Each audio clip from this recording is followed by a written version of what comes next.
Hello दोस्तों, मैं अंकित थवाइट आप सभी का हमारे यूट्यूब चैनल थवाइट लर्निंग क्लासेस में स्वागत करता हूं।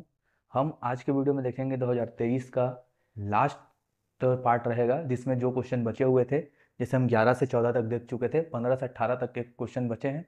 4 क्वेश्चन टोटल हैं, तो 4 दूनी 8, क्योंकि अथवा भी है। तो आज बचे हुए 8 क्वेश्चन देखते हैं। ठीक है, तो 15वां क्वेश्चन में देखिए क्या आया था कि पुनीत ने एक बैंक की शाखा में 2 वर्ष के लिए 300 रुपये प्रति माह का एक आवर्ती जमा खाता खोला। 4% वार्षिक ब्याज की दर से उसे बैंक द्वारा कितनी धनराशि प्राप्त होगा, ये हमको निकालना है। तो ध्यान से देखिएगा, एकदम सिंपल है ये भी। देखिए वो कितना जमा कर रहा है, 2 वर्ष तक कर रहा है, तो 2 वर्ष मतलब कितना हो गया, 2 वर्ष मतलब हो गया 24 माह होगा। ठीक है, अब वो 24 माह तक हर माह 300 रुपये दे रहा है, तो टोटल कितना दे दिया वो, 24 × 300, है ना। तो 2 जीरो का 2 जीरो, और 24 थी कितना होता है, 4 × 12 का तो हासिल गया 1, 3 दूनी 1 और 1 7। ठीक है, तो टोटल वो 7200 रुपये तो जमा कर रहा है। हर माह 300-300 रुपये दिया, लास्ट 24 माह तक उसका 7200 रुपये हो गया। हमको ये निकालना है कि 7200 तो वो जमा किया, इसका ब्याज उसको कितना मिल रहा है वो देखना है, फिर टोटल कितना मिलेगा वो देखेंगे। तो ब्याज कितना मिल रहा है वो देख के इसमें जोड़ देंगे तो टोटल हो जाएगा, है ना। तो ब्याज निकालना है, तो ब्याज का फॉर्मूला क्या होता है, देखो आर भी दिया है, रेट दिया है, 4% वार्षिक ब्याज। तो ब्याज का एक फॉर्मूला होता है जो कि आवर्ती जमा खाते के लिए होता है। इसमें 2 क्वेश्चन रहता है, एक सावधि जमा खाता, एक आवर्ती जमा खाता। तो सावधि जमा खाता का अलग होता है, आवर्ती जमा खाता का अलग होता है। आवर्ती खाता जमा खाता का होता है P × R/100 गुणा n × n+1/2, और साथ में 1/12। 1/12 क्या को दर्शा रहा है, ये पूरे साल का निकल रहा है, हमको प्रति महीने के हिसाब से निकालना है। तो एक वर्ष में 12 माह होते हैं, इसलिए 1/12 कभी हम किए हैं। ठीक है, तो हमको पी पता है, पी कितना है, 300 रुपये कर रहा है वो हर माह जमा, तो पी हो गया 300। ठीक है, आर पता है 4%, एन पता है कितना, एन है ये जो माह रहता है उसी को एन बोलते हैं। तो एन कितना हो गया, 24 माह तक कर रहा है। तो हमको सारे वैल्यू मतलब पी आर और एन के वैल्यू मिल गए हैं, इसी को हमको इस फॉर्मूला में रखना है। चलो रखते हैं, क्या होता है देखते हैं। तो P गुणित R मतलब कि P है 300, 300 गुणित R मतलब 4/100। ठीक है, ये पार्ट हो गया, गुणा 1/12 ये वाला, फिर ये n, n कितना है 24, 24, और n+1 कितना हो जाएगा 25, तो 24 गुणा 25/2। ठीक, बटा 2 में है, तो इतने को हमको सॉल्व करना है, सॉल्व। तो इसमें हमको ब्याज मिल जाएगा कि कितना ब्याज दे रहा है, फिर उसको टोटल जितना है, टोटल कितना है हमारे पास 7200 जमा किया है, उससे जोड़ देंगे। ठीक है, तो इसको सॉल्व करेंगे, देखो ये 2 जीरो गया, ये 2 जीरो गया, ये हो गया 12, और ये 12 से ये 12 भी चला गया। क्या बचा अंदर में, 24 गुणा 25/2, यही बचा है। तो ये 2 एक बार में, ये 12 बार में जाएगा। अब 12 गुणित 25 करेंगे तो 12 पंचे 60 के जीरो, हासिल गया 6, 12 दूनी 24 और 6 30, तो हो गया 300। 300 मिला है उसको क्या, ब्याज। ठीक है, उसके द्वारा जमा किया गया राशि कितना हो गया, जमा किया गया राशि हो गया 7200। तो उसको लास्ट में 2 वर्ष के बाद प्राप्त राशि कितना होगा, हमको वही निकालना है ना। तो प्राप्त राशि कितना हो जाएगा, जो 7200 वो जमा किया था वो, प्लस इसका उसको 300 ब्याज मिल गया, तो टोटल हो गया 7500। ठीक है, तो 7500 रुपये क्या हो जाएगा आंसर, जो उसको 2 वर्ष बाद प्राप्त होगा। देखिए उसके अथवा में ये वाला क्वेश्चन आया था कि वित्तीय वर्ष 2013-14 में एक कर्मचारी है, उसका वार्षिक आय 3,60,000 है, वो 20,000 रुपये बीमा में दे रहा है वार्षिक, और 4,000 रुपये प्रति माह दे रहा है भविष्य निधि में अपने। ठीक है, तो कितना उसको राशि वो देना है, कर देना है, मतलब टैक्स। हमको ये देखना है कि इसमें कितना टैक्स दे रहा है। इसमें दिया है कि बीमा और सामान्य भविष्य निधि में 1,000 रुपये तक कर मुक्त है, मतलब इन दोनों को मिला के अगर 1 लाख से कम है, ठीक है, तो उसका हमको टैक्स नहीं देना है बोल रहा है। और लास्ट में शिक्षा का टैक्स देना है 3%। और ये एक टेबल दिया है कि 2 लाख तक का कोई कर नहीं देना है, 2,01,000 से 5 लाख का 10%, 5,01,000 से 10 लाख का 20%। ठीक है, क्वेश्चन देखने में अटपटा लग रहा होगा, समझ सकता हूँ, लेकिन साथ में मेरे आप देखिए, एकदम सिंपल तरीके से समझाता हूँ। ठीक है, क्या करोगे, उसका कुल जो है उसका आय कितना है ये देखो, कुल आय है 3,60,000 रुपये। ठीक, ये दिख रहा है, इसको लिख लिए। उसके बाद वो जमा कहाँ कहाँ कर रहा है, जमा किया गया राशि, तो क्या क्या जमा कर रहा है वो, जमा किया गया राशि, तो वो जमा कर रहा है, वार्षिक देखना है ना हमको, क्योंकि ये सब चीज़ वार्षिक चलता है, सालाना। आपके घर वाले भी टैक्स पटाते होंगे जो जॉब में होंगे, है ना, वो ये मार्च अप्रैल में पटाते हैं, फरवरी से मार्च के बीच में। तो ये वही है, सालाना चलता है। तो कुल राशि सालाना में देखेंगे तो देखो वो जमा कर रहा है 20,000 रुपये बीमा, वार्षिक कर रहा है, मतलब एक साल में कर रहा है, तो 20,000 रुपये वार्षिक हो गया, प्लस और क्या कर रहा है, भविष्य निधि में कर रहा है 4,000 रुपये प्रति माह। तो जब वो 4,000 रुपये प्रति माह कर रहा है तो एक साल में कितना हो जाएगा, 12 से गुणा कर देंगे, तो 0 0 0 और 48, ठीक है, मतलब 48,000 रुपये वो सालाना कर रहा है। तो 20,000 और 48,000, ये दो चीज़ जमा कर रहा है वो, तो ये दोनों को जोड़ देते हैं, कितना हो जाएगा, ये 68,000 रुपये।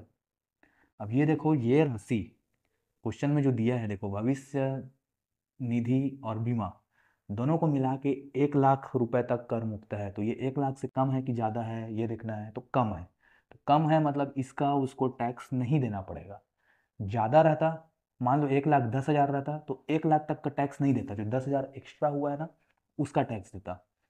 तो क्वेश्चन को समझो, इसमें बोला है 1,00,000 तक कर मुक्त है, तो ये 1,00,000 से कम है, मतलब इसका टैक्स नहीं देना है। तो उसको अब कितना टैक्स देना है, मतलब कुल देय कर, कर मतलब टैक्स होता है, तो अब उसको कितना कर देना है, तो 3,60,000 में से उसको 68,000 का टैक्स नहीं देना है ना। तो टोटल कितना देना है, आप कुल देय टैक्स, अब कुल देय टैक्स कितना हो गया उसका, देय कर, इसको घटा दो, तो कितना हो जाएगा, 2,92,000 रुपये। अब इतने का उसको टैक्स देना है सालाना, और कैसा देना है वो दिया है यहाँ पे, तो उसको भी देखते हैं कैसा देना है। अब इतने के बाद देखोगे आप टेबल को, टेबल को देख रहे हो तो क्या समझ में आ रहा है कि पहला बिंदु क्या बोल रहा है कि 2,00,000 तक में टैक्स नहीं देना है, तो इसमें से फिर 2,00,000 घटा दो, तो ये क्या है, पॉइंट पहला है ना। तो फर्स्ट इस क्या बोल सकते हैं, जो टर्मिनोलॉजी दिया है, मतलब क्या दिया है, ये एक प्रकार का टेबल दिया है ना। तो सारणी का जो पहला बिंदु से, ये सारणी है, तो सारणी के प्रथम बिंदु से हमको क्या पता चल रहा है, प्रथम बिंदु से पता चल रहा है कि 2,00,000 तक टैक्स जो है हमको नहीं देना है, ये चीज़ लिखोगे, ठीक है। सारणी के प्रथम बिंदु से पता चलता है कि 2,00,000 तक टैक्स नहीं देना है, अतः अतः अब कितने का टैक्स देना है, 2,92,000 में से 2,00,000 घटा दो, कितना बचेगा, 92,000।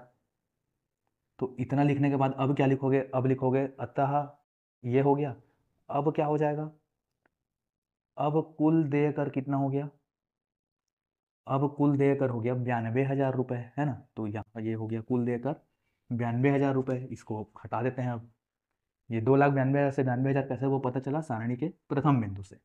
अब सारणी का दूसरा बिंदु देखोगे, तो सारणी का जब द्वितीय बिंदु देखोगे तो उसमें पता चल रहा है कि 2,01 रुपये से 5,00,000 के बीच का 10%। तो ये 92,000 क्या है, ये टोटल कितना था, 2,92,000 था।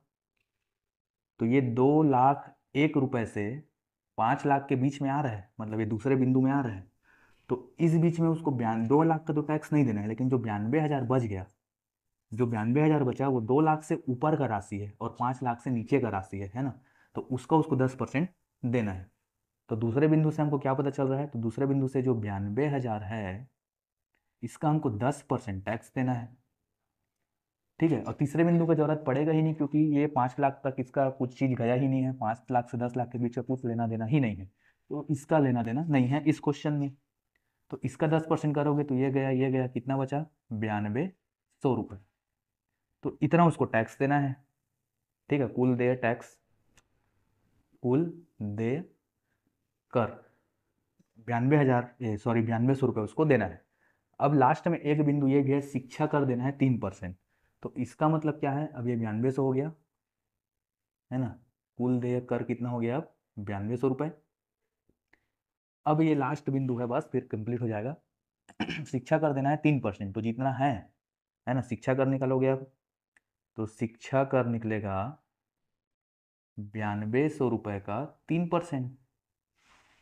निकाल लो, ये दिन हो गया, ये दिन हो गया, 92 तिया कितना होता है, 3 दूनी 6 और 9 तिया 27, 276 रुपये उसको शिक्षा कर देना है। तो कुल कर कितना देना पड़ेगा उसको, अब कुल दे कर 9200 रुपये दे रहा था वो अपने सैलरी में का, ठीक है, और 3% मतलब कि 276 रुपये दे रहा है वो शिक्षा कर।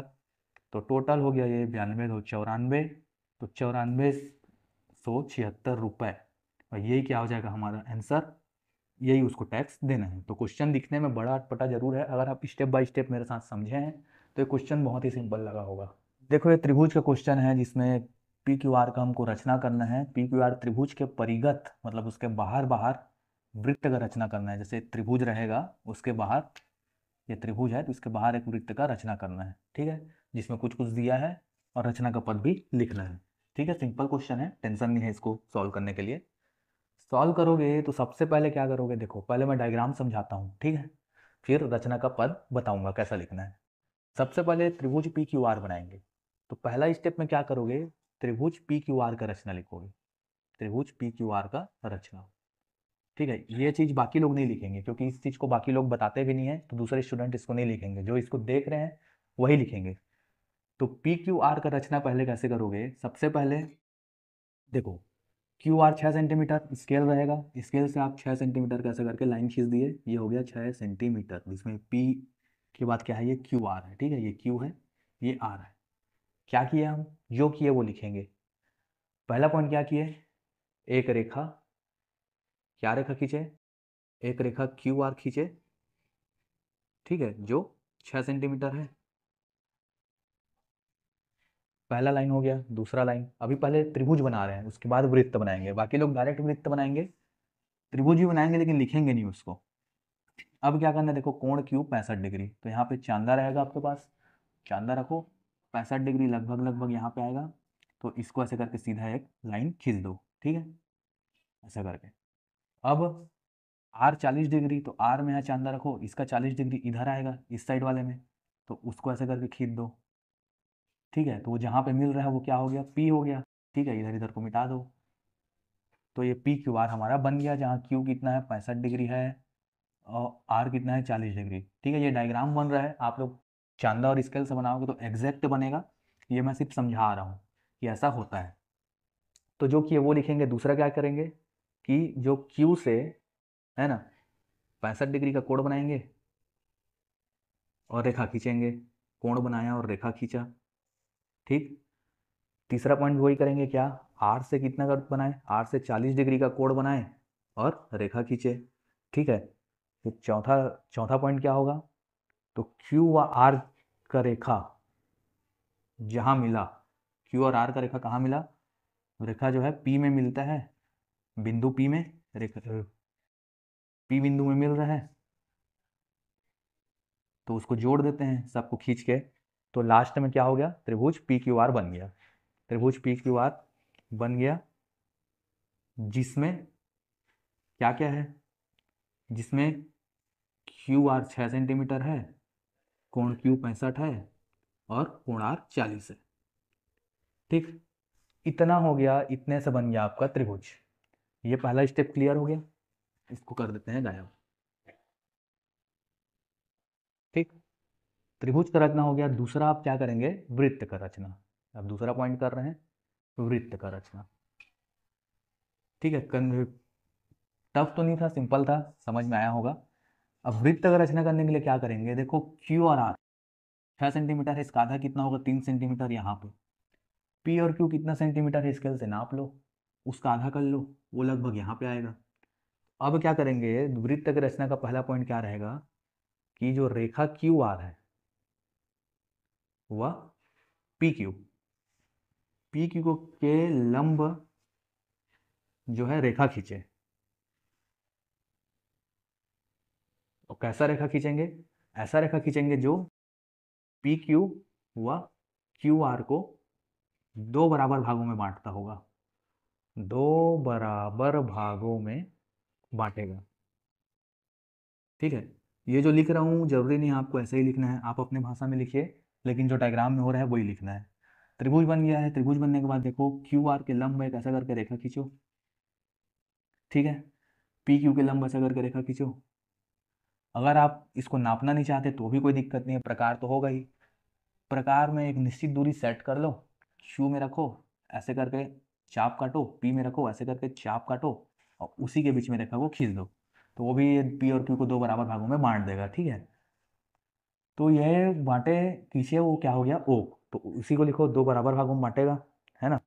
फिर क्या किए, इसको मिला लिए, चलो इसको नाम दे देते हैं, इसको दे देते हैं ए बी, इसको दे देते हैं सी डी।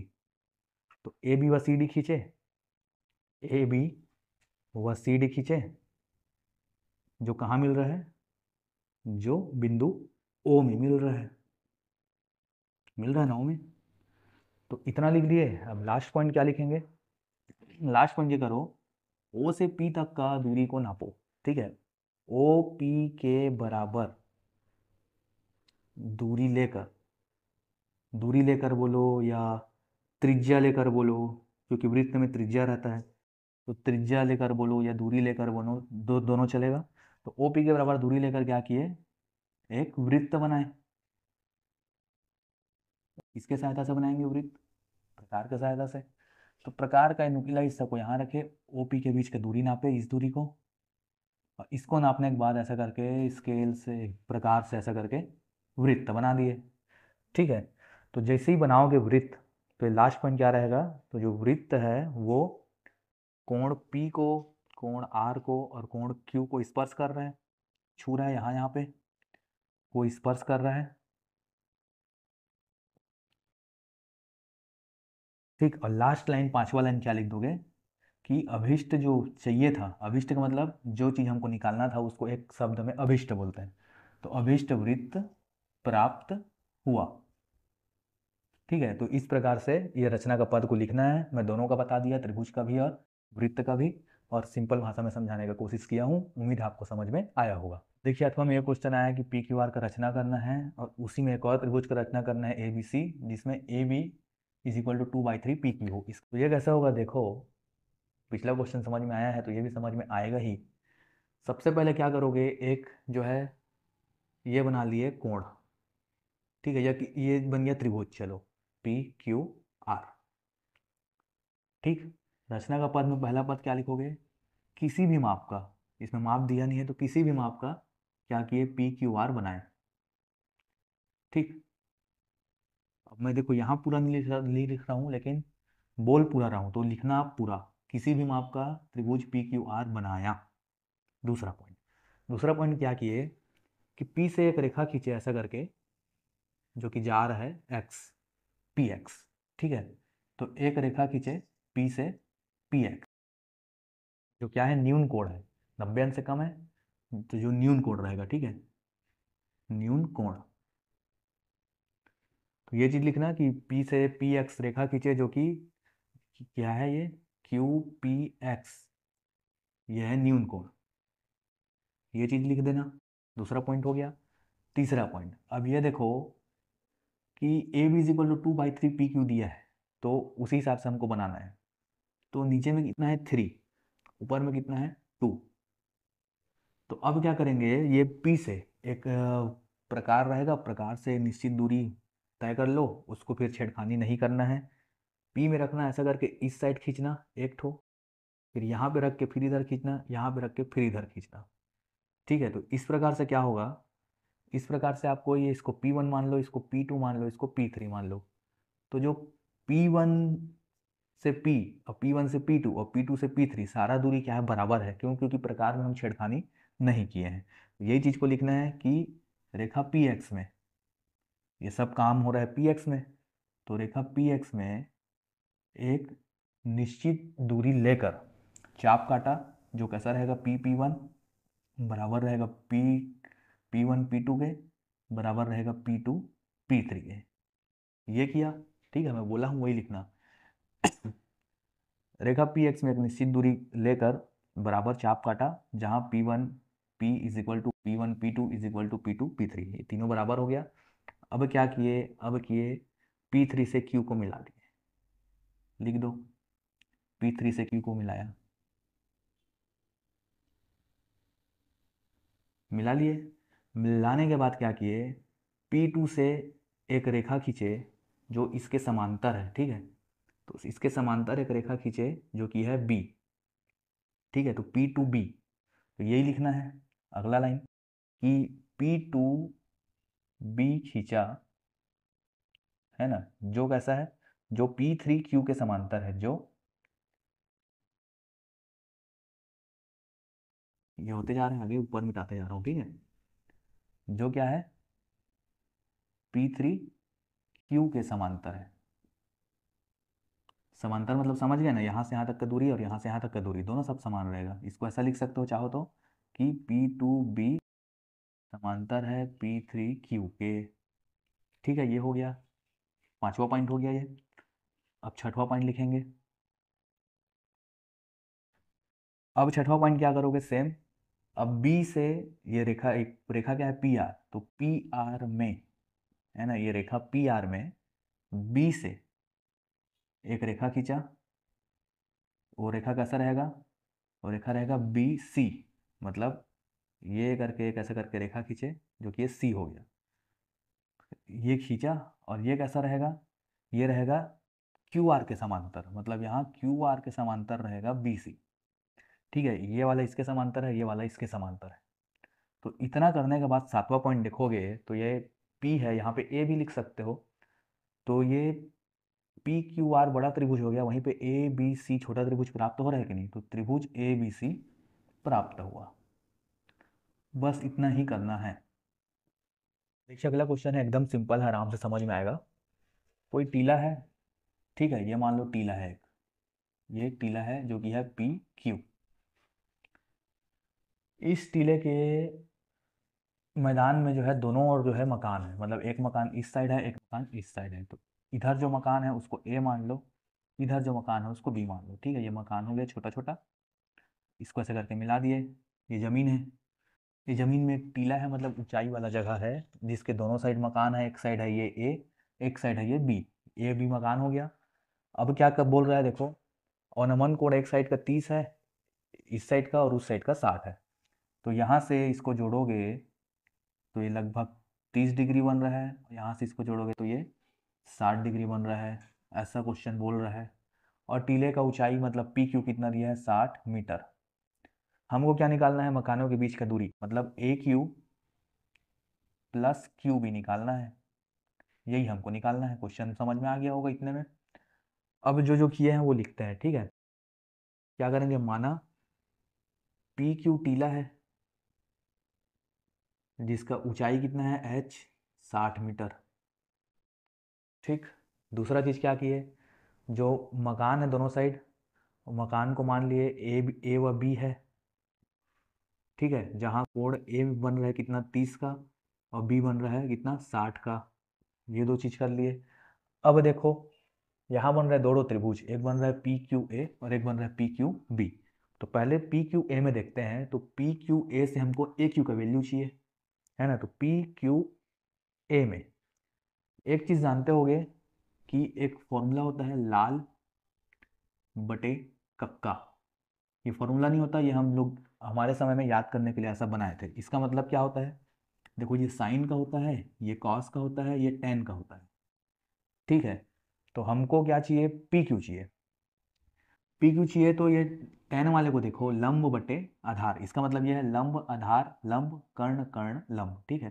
तो टेन में क्या है, लंब बटे आधार। तो इस त्रिभुज में लंब क्या है, पी क्यू, आधार क्या है, ए क्यू। हमको यही ए क्यू चाहिए, तो हम टेन वाला लेकर चलते हैं, क्योंकि इन दोनों में और आधार है नहीं। इसमें जरूर है लेकिन इसमें कर्ण है, कर्ण का वैल्यू हमको पता नहीं है, इसलिए ये वाला को लेकर नहीं चले, ये वाला को लेकर चल रहे हैं। तो त्रिभुज पी क्यू ए में देखोगे तो ये टेन चल रहा है ना, ये टेन में हो। तो टेन थीटा लेकर चलेंगे, तो टेन थीटा क्या होता है, लंब बटे आधार। तो लंब क्या है, पी क्यू, आधार क्या है, ए क्यू। जो वैल्यू पता है वो रखते हैं। तो थीटा भी बन रहा है, देखो इसमें थीटा बन रहा है ना, 30 डिग्री। तो टेन ये 30 हो गया, अभी पी क्यू मतलब कि 60 हो गया, और ए क्यू का वैल्यू चाहिए, ठीक है। तो ए क्यू का वैल्यू यहाँ से निकलेगा, क्या निकलेगा, ए क्यू आ जाएगा इधर, टेन थीटा चला जाएगा उधर, तो 60, और ये नीचे में आएगा टेन 30। अब टेन 30 का वैल्यू क्या होता है, ठीक है, यहाँ तक हो गया। अब हमको tan 30 का वैल्यू रखना है, तो tan 30 का वैल्यू होता है 1/√3। ठीक है, और ये कैसा निकाला, तो ये अगर आपको सीखना है ज़िंदगी भर के लिए बिना याद किए, तो मेरे त्रिकोणमिति वाले वीडियो में जाओ, शुरू का 5 मिनट देखो। मैं वहाँ साइन से लेके पूरा कोसेक सेक तक का कैसा वैल्यू निकालते हैं डिटेल में समझाया था, जो याद नहीं करना पड़ेगा। ठीक है, तो tan 30 का वैल्यू होता है 1/√3, और ये इसके भी अपॉन में है और ये इसके भी अपॉन में है, तो ये चले जाएगा ऊपर, तो हो जाएगा 60√3। ये क्या हो गया, AQ। ठीक है, तो AQ का वैल्यू हमको मिल गया कितना, 60√3। अब हमको चाहिए QB का वैल्यू, फिर दोनों को जोड़ देंगे, पता चल जाएगा यहाँ से यहाँ तक दूरी कितना है। तो वो निकालने के लिए क्या करेंगे, त्रिभुज PQB में देखते हैं, सेम चीज करेंगे जो अभी किए, tan थीटा ले लेते हैं, और tan थीटा में क्या रहेगा, लंब बटे आधार, तो लंब क्या है PQ, आधार क्या है QB, मान रखते हैं तो हो जाएगा tan 60, और ये PQ क्या हो जाएगा, PQ है 60 और QB का वैल्यू हमको चाहिए। तो इसको सॉल्व करते हैं, तो इसको सॉल्व करेंगे तो क्या होगा, देखो tan 60 का वैल्यू होता है √3, और यहाँ क्या है 60 और QB। तो अब क्या करेंगे, अब QB चाहिए, तो QB को इधर और √3 को इधर, तो QB इज इक्वल टू 60√3। अब नीचे में √3 है, जम नहीं रहा है, दोनों साइड ऊपर नीचे √3 का गुणा कर देते हैं। ठीक है, तो √3 इंटू √3 कितना हो जाएगा, QB इज इक्वल टू क्या हो जाएगा, ऊपर में 60√3 तो बचेगा, नीचे √3 इंटू √3 का गुणा करेंगे तो 3। अगर कोई भी संख्या, सेम संख्या आपस में गुणा में है और दोनों रूट में है, तो वही संख्या बचता है बिना रूट के। ठीक है, ये नियम है। तो ये इतना हो जाएगा। अब इतने से देखो, ये एक बार में, ये 20 बार में चला जाएगा, तो क्यू भी कितना मिल जाएगा, 20√3।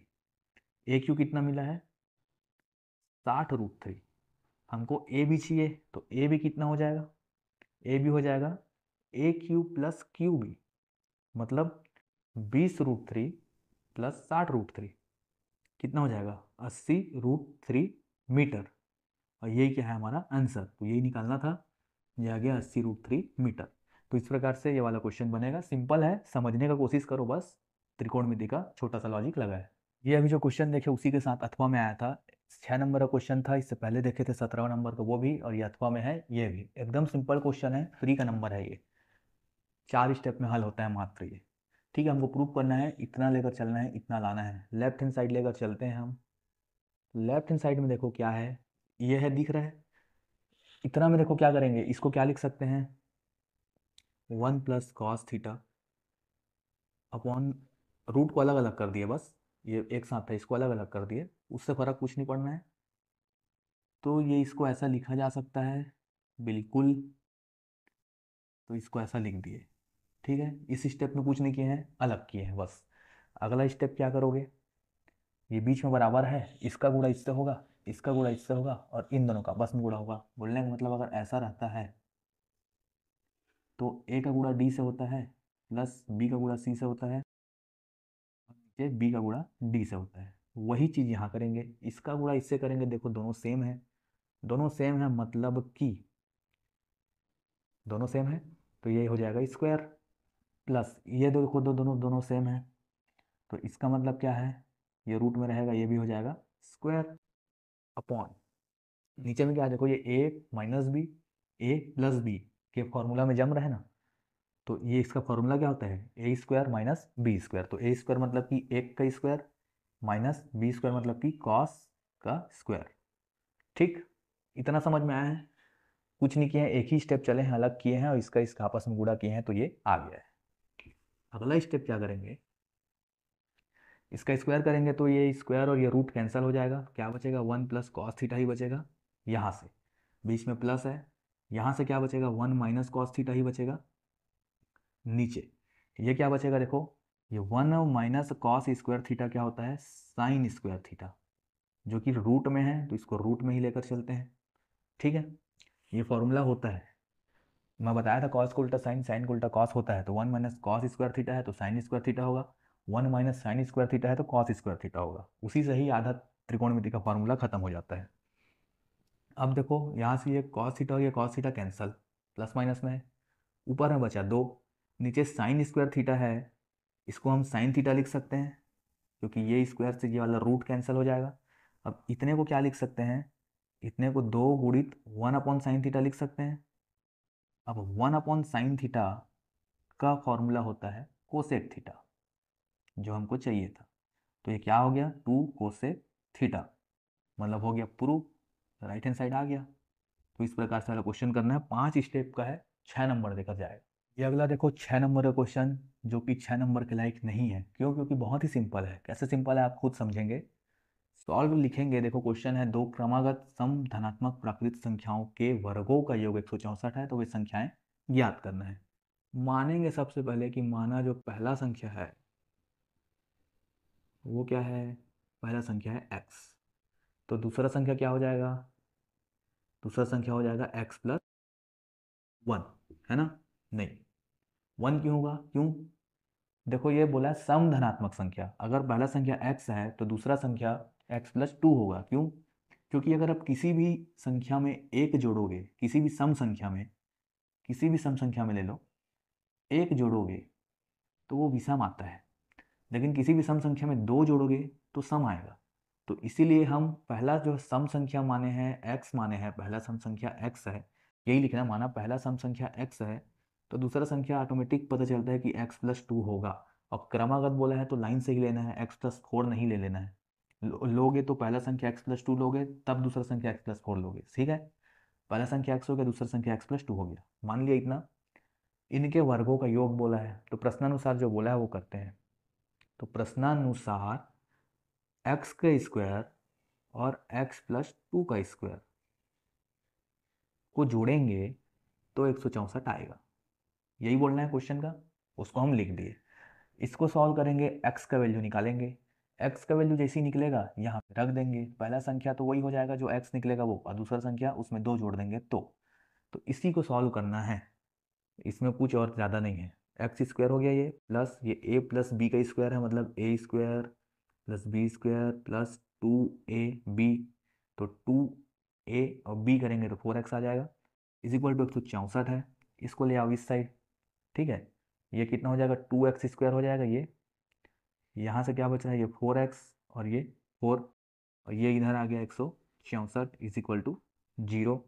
अब हमको करना है इसको सॉल्व, ठीक है ना। चलो इसको डायरेक्ट ये 4 को हटा के 4 इसमें जुड़ जाएगा तो 160 हो गया, ठीक है, इतना बचा। अब इतने में देखो इसको हम क्या करते हैं, 2 से भाग दे देते हैं, क्योंकि इधर सब दो, चलो 2 कॉमन निकाल लो, ठीक। यहाँ क्या बचेगा एक्स स्क्वायर, प्लस यहाँ क्या बचेगा 2x, माइनस यहाँ क्या बचेगा 80 इज इक्वल टू 0। अब ये 2 इसके साथ गुणा में है, इधर चले जाएगा, भाग में हो जाएगा, तो 0/2 करेंगे तो 0 ही आएगा, ठीक है। तो ये 2 ऑटोमेटिक यहाँ से गायब हो गया, नीचे आ गया। अब इतना बचा है,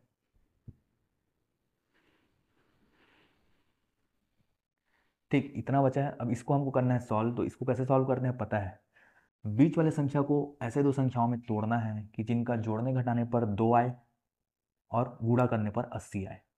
तो 10 और 8 देख लो, 10 में 8 घटाओगे तो 2 आएगा, और 10 में 8 पे गुणा करोगे तो 80 आएगा। तो ये किस में टूटेगा, 10 और 2 में। तो लिखेंगे कैसे उसको, ये एक्स स्क्वायर हो गया प्लस 10x, 10x को प्लस में लेंगे क्योंकि यहाँ पे प्लस 2x है, और इसको लेंगे माइनस में। अब देखो 10x में 8x घटाओगे तो 2x बचेगा, तो ये जैसा था ये वैसा ही है, कुछ छेड़खानी नहीं किए हैं, ठीक है, बस लिखे अलग तरीके से है। 10x माइनस 8x लिख दिए 2x को, 10 × 8 = 80 भी होता है, 10 में 8 जाएगा तो 2 भी होता है। अब क्या करेंगे, पहले वाले से x कॉमन लोगे तो क्या बचेगा, x प्लस 10, माइनस दूसरे वाले से 8 कॉमन लोगे तो क्या बचेगा, x प्लस 10। क्यों? क्योंकि माइनस के अंदर गुणा होगा तो -8 गुणित प्लस 10 करोगे तो -80 ही आएगा। इसको भी यहाँ पे माइनस ले लोगे तो माइनस गुणा माइनस से प्लस हो जाएगा, तो ये गड़बड़ा जाएगा। अगला पॉइंट ऐसा लिखो कि उसको सॉल्व करने पर उसका पिछला पॉइंट मिल सके, ये होता है इसका रूल, ठीक। इसको सॉल्व करोगे, x प्लस 10 यहाँ भी है, x प्लस 10 यहाँ भी है, कॉमन ले लो, तो x प्लस 10 कॉमन लोगे तो अंदर क्या बचेगा, x minus 8 is equal to 0। तो x का वैल्यू यहाँ से क्या हो जाएगा, -10। चलो इसको x plus 10 is equal to 0 लिख सकते हो, तो x का वैल्यू हो जाएगा -10। ये x minus 8 is equal to 0 लिखोगे तो x का वैल्यू क्या हो जाएगा, 8। अब x के यहाँ दो वैल्यू मिल गए, अब हमको लेना किसको है, तो हमको पता है कि वर्ग करेंगे तो ये तो प्लस हो ही जाएगा, तो ये माइनस वाला को लेने का कोई ज़रूरत नहीं है, ठीक है। तो यहाँ पे लिख सकते हो कि x जो -10 है ये पॉसिबल नहीं है, तो हम क्या लेंगे, x इज इक्वल टू 8। तो पहला संख्या मिल गया 8, ठीक है, दो संख्या था, पहला संख्या 8, दूसरा संख्या क्या है x+2, मतलब कि 8+2 मतलब कि 10। कुल मिला के जो x के दो वैल्यू मिले थे यही हमारे आंसर हो गए, ठीक है। क्योंकि ये देखो वर्ग बोल दिया है तो ये माइनस प्लस से मतलब नहीं है, क्योंकि 3 का स्क्वायर भी 9 आता है और -3 का स्क्वायर भी 9 ही आता है, तो ये वही वाला बात है। तो x के दो वैल्यू चाहिए थे, दो वैल्यू मिल गए, एक मिला है 8 और एक मिला है 10, ये हमारा हो जाएगा आंसर। तो 6 नंबर का लाइक था क्या, ये कुछ भी नहीं था, सिर्फ सॉल्व किए हैं। देखिए क्वेश्चन उसी के अथवा में आया था, ये भी 6 नंबर का आया था। ये बोला है किसी समांतर श्रेणी का n 2n व 3n पदों का योगफल क्रमशः n पदों का योगफल s1 है, 2n पदों का योगफल s2 है, 3n पदों का योगफल s3। तो हमको सिद्ध करना है s3 इक्वल टू इतना। सबसे पहले इसके लिए जानना आपको जरूरी है कि समांतर श्रेणी के nवें पद का योगफल का फॉर्मूला होता क्या है। S N is equal to क्या होता है, n/2 a + l, बस, ठीक है। ये समांतर श्रेणी के nवें पद का फॉर्मूला होता है, इसको याद तो करना ही पड़ेगा। तो ये है nवें पद का, तो nवें पद कितना है बोल रहे हैं, nवां पद है s1, ठीक है। तो nवां पद क्या हो जाएगा, मतलब यहाँ जहाँ जहाँ n है वहाँ n ही रहेगा, n/2 a + l, ये है s1, पहला समीकरण हो गया। दूसरा बोल रहा है 2nवां पद है s2, तो जहाँ जहाँ n है वहाँ 2n आ जाएगा, 2n/2 a + l, ये है s2, समीकरण 2 हो गया। यहाँ से दो दो कैंसिल भी कर सकते हो, तो नॉर्मल n भी लिख सकते हो, ठीक है, कोई दिक्कत नहीं है इसमें। तीसरा बोल रहा है 3nवां पद कितना है, वो है s3, तो 3n/2 is equal to a, sorry, into a + l is equal to s3। ये तीन चीज़ बोला, हम ये तीन चीज़ कर दिए। अब आगे क्या होगा, अब देखो यहाँ पे जो सिद्ध करना है उसको, ये तीन समीकरण मिल गया है, तीनों समीकरण में इधर इसको लेकर चलते हैं और ये लेकर आने का कोशिश करते हैं, ठीक है। तो ये राइट हैंड साइड को जब लेकर चलेंगे, राइट हैंड साइड को, तो वो क्या है 3 × s2 - s1, तो s2 क्या है, ये है, s1 क्या है, ये है। तो s2 लेकर चलते हैं, तो s2 क्या है, ये na हो जाएगा, अंदर गुणा करते जा रहे हैं, इसका गुणा इससे होगा तो na, इसका गुणा इससे होगा तो nl, ठीक है। ये हो गया s2 इतना, s2 लिख चुके हैं, यहाँ पे s2 की जगह माइनस s1 लिखेंगे, s1 क्या है, ये, इसका गुणा भी अंदर करेंगे तो na/2 हो जाएगा, ये na/2, यहाँ दो भी है, प्लस nl/2, nl/2, ठीक, इतना हो गया। ये इधर को लेकर चले तो ये मिला, अब इसको मिटा देते हैं। अब देखो इसी को सॉल्व करना है, और s3 कितना था, s3 था हमारा 3n/2 a + l, यही हमको लाना है, इतने को सॉल्व करके। आएगा, देखते हैं कैसे नहीं आएगा, ऑलरेडी 3 बाहर में है, तो इसको सॉल्व करोगे तो 3 + na + nl, माइनस के अंदर गुणा होगा तो -na/2 हो जाएगा, और ये -nl/2 हो जाएगा, ठीक है। तो ये दोनों देखो na वाले हैं, ये दोनों देखो nl वाले हैं। तो एक बात बताओ, एक पूरे na में आधा na घटाओगे तो कितना बचेगा, आधा na बचेगा, मतलब एक में आधा घटाओगे तो क्या बचेगा, आधा, है ना। तो वही चीज़ बोल रहा हूँ, चलो इसको बता भी देता हूँ, na - na/2 को एक साथ रख लो, ठीक है, इसको और इसको, प्लस nl - nl/2 को एक साथ रख लो, मतलब इसको और इसको, ठीक है। अब देखो इसका गुणा इससे होगा, नीचे में कुछ नहीं है तो एक मान लो इसके, ये दोनों का एक ग्रुप बन गया, ये दोनों का एक ग्रुप बन गया। इसमें देखोगे तो इसका गुणा इससे होगा, इसका गुणा इससे होगा, और इसका गुणा इससे होगा। जो मेरे साथ शुरू से जुड़ा है इसको आराम से पूरा वो समझता होगा, वही करते हैं, 3 बाहर रखते हैं, इस वाले का गुणा इससे होता है तो हो जाएगा 2na, इसका गुणा इससे होगा तो माइनस हो जाएगा na, एक का गुणा na से होगा तो कोई फर्क नहीं पड़ना है, और दो का गुणा होगा एक से तो 2, ठीक, प्लस सेम इसमें करेंगे, दो का गुणा nl से होगा तो 2nl, माइनस है तो माइनस nl का गुणा एक से होगा तो nl, नीचे दो का गुणा एक से होगा तो 2, ठीक। अब आगे क्या होगा, देखो 2na में से एक na जाएगा तो कितना बचेगा, नॉर्मल na ही बचेगा, तो na/2, तो na का आधा बचा ना, मैं भाई शुरू में यही बोला था, एक na में na/2 हटाओगे तो na/2 ही बचेगा, एक में आधा घटाओगे तो आधा बचेगा, ये वही चीज़ हो गया। 2nl में एक nl जाएगा तो nl, और नीचे क्या है 2, इतना बचा। अब क्या करेंगे, यहाँ से ले लेंगे 2 कॉमन, तो 2 कॉमन लेंगे तो ये 2 आ जाएगा बाहर इसके, तो अंदर बचेगा Na प्लस Nl। अब क्या करेंगे, अब इसको 3/2 ही रहने दो यहाँ पर को, अंदर में देखो इन दोनों में से n कॉमन ले लो, दोनों में n भी है तो n कॉमन आएगा, तो 3/2 के साथ ये n भी बाहर आ जाएगा, तो 3n/2 हो जाएगा, अंदर क्या बचेगा a प्लस l। अब ये किसके बराबर है, ये बराबर है हमारा समीकरण 3 के। देखो ये समीकरण जो 3 माने थे ना, ये उसके बराबर है। तो ये आ गया क्या हमारा right hand side, sorry left hand side, है ना। हम इसको लेकर चले थे और ये ले आए, ये S3 के ही बराबर है, तो इसको S3 लिख सकते हैं इतने को, और ये S3 क्या है, लेफ्ट हैंड साइड के बराबर है। इसका मतलब क्या है कि जो राइट हैंड साइड है और लेफ्ट हैंड साइड दोनों बराबर निकले, दोनों बराबर निकले मतलब क्या हो गया, ये प्रूव हो गया। तो इस प्रकार से 2023 का सारा क्वेश्चन हम देख चुके हैं। उम्मीद है ये आपके लिए काफ़ी लाभकारी होगा, और अगर आपको ये हमारा सीरीज़ अच्छा लगा तो प्लीज़ चैनल को लाइक करें, शेयर करें, सब्सक्राइब करें, अपने दोस्तों तक पहुंचाएं जिनको ज़रूरत है। मैं ध्यान दे रहा था, आज देख रहा था कि चैनल में जितने भी वीडियो देखते हैं उसमें से 80% लोगों ने सब्सक्राइब ही नहीं किया है, तो आपसे दरख्वास्त है कि सब्सक्राइब करें और अपने दोस्तों तक भी पहुँचाएँ, क्योंकि 2023 के बाद हम सीधा देखेंगे 2024 पिछले साल के प्रीवियस ईयर के क्वेश्चन।